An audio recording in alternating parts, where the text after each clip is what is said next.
To become most successful trader और investor, फिर चाहे कौन सा भी मार्केट हो, स्टॉक्स, क्रिप्टोज या NFTs, never stop learning. Remember, अगर आपको 10,000 रुपए से 1,00,000 रुपए बनाने में 4 साल लग रहे हैं, तो अगले एक ही साल में आप उस 1,00,000 के 10 लाख रुपए बना सकते हो। Learning, learn from market. आपकी खुद की स्ट्रैटेजीज बनाओ, आपके लिए क्या वर्क करता है उसे समझो, आप आपके खुद के पैटर्न्स को डेवलप करो। और इसीलिए मैं आज टेक्निकल चार्ट्स के बेसिक्स पे वीडियो बना रहा हूँ, जिसमें हम टेक्निकल चार्ट्स को समझेंगे, कौन से भी स्टॉक में या क्रिप्टो में कब एंट्री होनी चाहिए, कब वो स्टॉक या क्रिप्टो बाय करना चाहिए, इसको भी हम समझेंगे एक सिंपल हैक के जरिए। आप कितने भी नए होंगे मार्केट में या कितने भी एक्सपीरियंस्ड होंगे, तब भी इस वीडियो से आप कुछ नया एक्सपेक्ट कर सकते हो। So watch the full video and learn how to buy the dip. हमेशा की तरह पहले बेसिक्स को समझते। कैंडलस्टिक्स क्या करता है? कैंडलस्टिक्स एक स्पेसिफिक टाइम फ्रेम में मार्केट में हुई मूवमेंट को शो करता है। जैसे मैं अगर 1 मिनट की टाइम फ्रेम के लिए यहाँ कैंडलस्टिक्स देख रहा हूँ, तो ये एक कैंडलस्टिक 1 मिनट में मार्केट में क्या क्या मूवमेंट हुई है इसे शो करेगी। हर 1 मिनट बाद नई कैंडलस्टिक तैयार होती रहेगी। अगर मैं 5 मिनट के लिए देख रहा हूँ, तो हर 5 मिनट में नई कैंडलस्टिक तैयार होती रहेगी और वो पूरे 5 मिनट में मार्केट में जो भी मूवमेंट हुई है उसे शो करती रहेगी। ऐसे डिफरेंट टाइम फ्रेम्स के लिए भी रहता है, जैसे 1 minute, 4 hour, 1 day, 1 month, 1 year etcetera. अगर हम 1 मंथ के टाइम फ्रेम को सिलेक्ट करते, तो एक कैंडल एक पूरे मंथ में पर्टिकुलर स्टॉक या क्रिप्टो में क्या क्या मूवमेंट हुई है उसे शो करेगी। फिर अगले मंथ के लिए नई कैंडल। इसे और थोड़ा हम बाद में एलोबरेट करने ही वाले हैं। ये जो नई कैंडल बनती रहती है, उसका स्टार्टिंग पॉइंट तो ऑफ कोर्स होगा जिस पे प्राइस ओपन होगी। यहाँ पर एक कॉमन सेंस वाली बात है कि ग्रीन कैंडल बुलिशनेस को रिप्रेजेंट करती है, यानी अप ट्रेंड मार्केट को, और रेड कैंडल रिप्रेजेंट करती है डाउन ट्रेंड मार्केट को, यानी बेरिशनेस को। अब जो ग्रीन कैंडल है, जो कि अपवर्ड मूवमेंट को शो कर रही है, उसका स्टार्टिंग पॉइंट ये जो बॉडी है उसके बॉटम पे होता है और प्राइस क्लोज होता है इसके टॉप मोस्ट पॉइंट पे। इसके वाइस वर्सा जो रेड कैंडल है, जो कि बेरिशनेस को शो कर रही है, उसका स्टार्टिंग पॉइंट है कैंडल स्टिक बॉडी के टॉप मोस्ट पे, तो प्राइस क्लोज हो रहा है बॉटम मोस्ट पॉइंट पे। यहाँ पर बॉडी के नीचे या ऊपर जो शैडो दिख रही है, एक लाइन जैसी, उसे हम विक्स कहते हैं। ये बताती है कि यहाँ पर प्राइस तो रीच हुई थी लेकिन फिर रिकवर भी कर गई। अब एक पूरी कैंडल स्टिक को हम एग्जाम्पल के जरिए समझते हैं। फॉर एग्जाम्पल, यहाँ ये जो ग्रीन कैंडल है, इसकी बॉडी ये है, जिसका बॉटम बताता है कि प्राइस यहाँ ओपन हुई थी। पूरे टाइम फ्रेम में यहाँ तक वो नीचे भी चली गई थी, जिसे हम लोवेस्ट पॉइंट कहेंगे। फिर रिकवर होके ये यहाँ तक ऊपर तक पहुँच गई, जिसे हम हाईएस्ट पॉइंट कहेंगे, और फिर एट द एंड ये यहाँ फिनिश कर गई। That much simple it is, and vice versa for red candle. अब ये जो एक कैंडल फॉर्मेशन है वो अलग अलग टाइम फ्रेम के लिए होता है। इसे आप रनिंग मार्केट में इजीली ऑब्जर्व भी कर सकते हो और ट्राई भी कर सकते हो। अब सपोज यहाँ मैंने 15 मिनट के लिए चार्ट को ओपन किया है। यहाँ ये जो फुल्ली रेड कैंडल है, इसका मतलब यहाँ सेलर्स ज़्यादा एक्टिव है। इसे मैंने 1 दिन के लिए देखा, तो ये फुल्ली रेड कैंडल शो कर रही है कि इस पूरे दिन में भी सेलर्स ज़्यादा एक्टिव है। These are the most important things जिससे आप मार्केट के ट्रेंड को समझ सकते हो। अब ये ट्रेंड क्या होता है? ट्रेंड होता है मार्केट का सेंटिमेंट। 3 प्रकार के ट्रेंड होते हैं, up trend, down trend and consolidation. इन तीनों को समझने के लिए मैं यहाँ पर एक स्टॉक के चार्ट को ओपन करता हूँ। यहाँ मैंने रिलायंस के चार्ट को ओपन किया है। यहाँ पर आप देख सकते हो कि चार्ट का मूवमेंट अपवर्ड है। यहाँ इस प्रकार मैं एक लाइन को ड्रॉ कर रहा हूँ, तो चार्ट इस लाइन को रिस्पेक्ट कर रहा है, उसके ऊपर ही स्टेबल है, तो इस लाइन को हम बोलेंगे ट्रेंड लाइन, क्योंकि मार्केट इस लाइन पे एक ट्रेंड बना रहा है।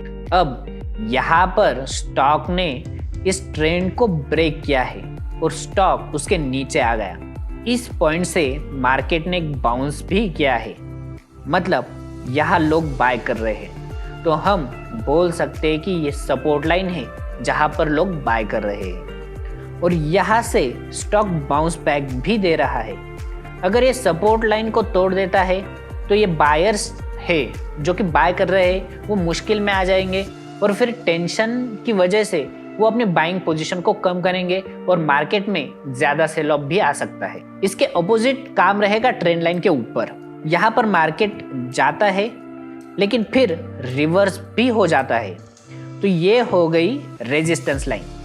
अब अगर ऊपर की साइड मार्केट रेजिस्टेंस लाइन को ब्रेक करता है तो ये स्टॉक में बाइंग आ जाएगी और फिर स्टॉक अपवर्ड मूवमेंट देगा और बाइंग इस रेजिस्टेंस पे होगी, तो इन फ्यूचर ये रेजिस्टेंस लाइन एक सपोर्ट लाइन का काम करेगी। लेकिन यहाँ पर एक बात आपको अच्छे से समझनी है, ये जो ब्रेक है वो प्रॉपर होना चाहिए, ऊपर की तरफ या नीचे की तरफ। यहाँ आप क्लियरली देख सकते हो, जब प्रॉपर ब्रेक किया तो स्टॉक ने बुलिश मूवमेंट दिया। अब सिंपली ट्रेंड लाइन अगर अपवर्ड है तो मूवमेंट अप ट्रेंड में है और अगर ट्रेंड लाइन डाउनवर्ड है तो मूवमेंट डाउन ट्रेंड में है।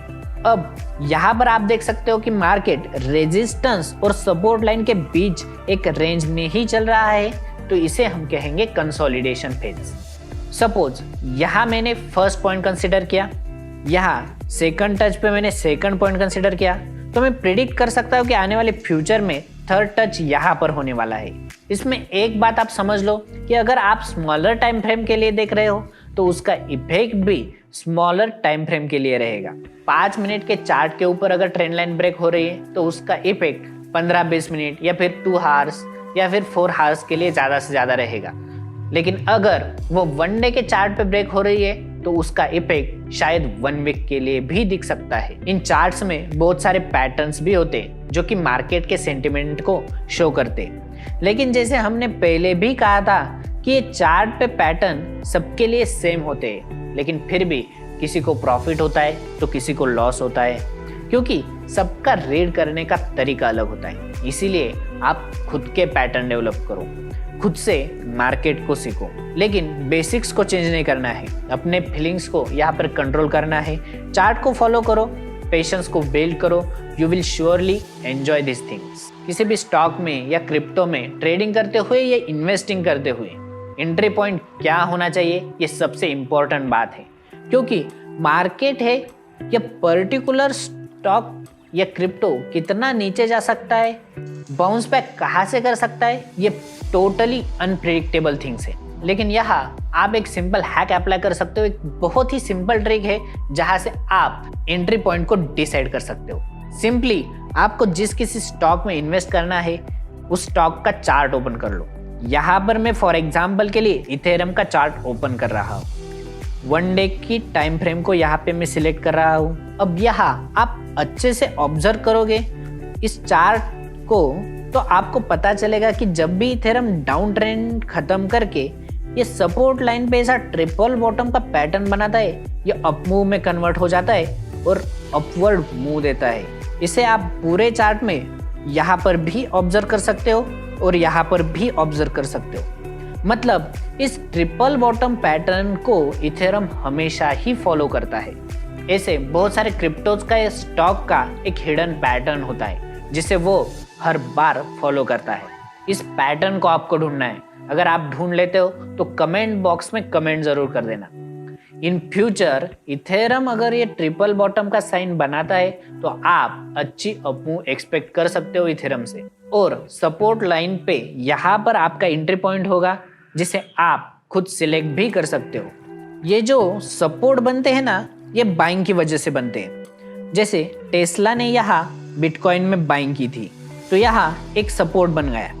यहाँ पर एल सैल्वाडोर ने बाइंग की थी, यहाँ पे एक स्ट्रॉन्ग सपोर्ट बना है, या आप इजीली ऑब्जर्व कर सकते हो। और अगर ये टूट जाता है तो मार्केट में ज़्यादा सेल ऑफ आता है। यहाँ टेस्ला की बाइंग है तो यहाँ पर एक स्ट्रॉन्ग सपोर्ट है क्योंकि बहुत सारे पैसे यहाँ इन्वेस्ट हुए हैं। अब इससे ज़्यादा की सेल ऑफ हुई तब ही मार्केट इस सपोर्ट को तोड़ेगा। यहाँ पर बहुत इंपॉर्टेंट बात है कि अगर टेस्ला ही खुद से बेच देता है तो ये सपोर्ट लाइन क्विकली टूट जाएगा। तो ये बोनस टिप थी मेरी तरफ से कि बिग बायर्स जब सेल ऑफ करते तो सपोर्ट इजीली टूट जाता है, यानी हम कितना भी मान ले तो भी यहाँ टेस्ला ने बिटकॉइन बेचा था, इसीलिए ये सपोर्ट टूट गया। सो ये कुछ चीजें हैं, आपको इसे सीखना पड़ेगा। चैनल को सब्सक्राइब करना होगा नई नई चीजों को सीखने के लिए।